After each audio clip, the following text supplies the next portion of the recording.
erupt over this war spilling into the rest of Europe, basically creating a World War III.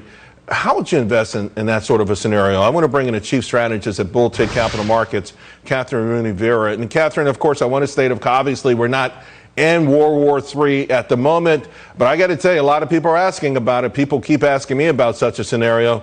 How would that impact the way people invest?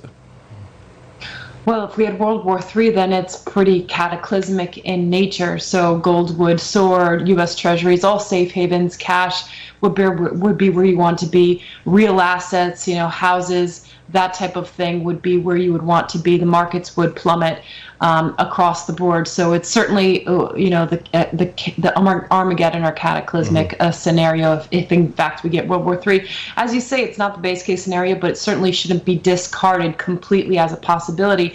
My understanding is that even for NATO countries, cyber attacks would be considered a declaration of war. So even if Russia attacked a NATO country, in terms of cyber, we could even be engaged in a war. So these are certainly things that investors need to be considering, if not starting to position for, Charles. So is that why this war seems to be weighing more heavily on the markets and other geopolitical events in the past 50 years? I've shared charts of all of these geopolitical events and how the markets have usually had a short hiccup and then just rallied higher. That's not happening right now.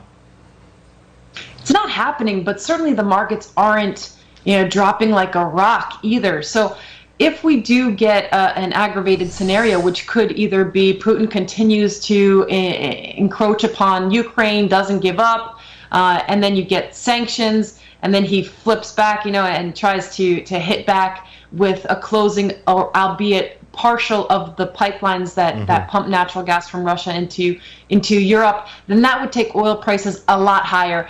And there we're talking about economic recession. We're not just talking about stagflation, which is my base case scenario for the U.S. economy right now. Europe is probably going to head into negative economic activity, recession, but U.S. is probably going to teeter towards stagflation, which is sustained high inflation rates and economic growth that meets or falls below potential growth for the United States. So we've got the Fed this week. Obviously, we've got the war going on. We know there's a lot of question marks near term. Longer term, how do you see this market playing out?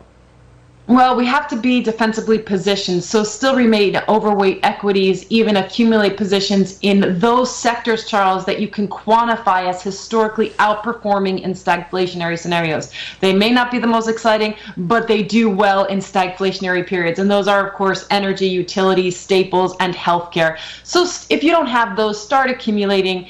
Gold has been a winning position. Commodities has done very well. Our view has been on inflation for some time.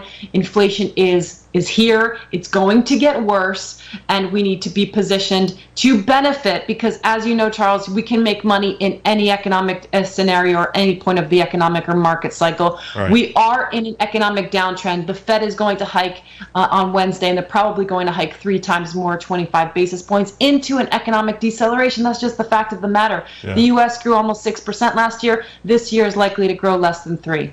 Kathryn, thank you very much. Appreciate how you gave us a roadmap. We got to take it. Thank you.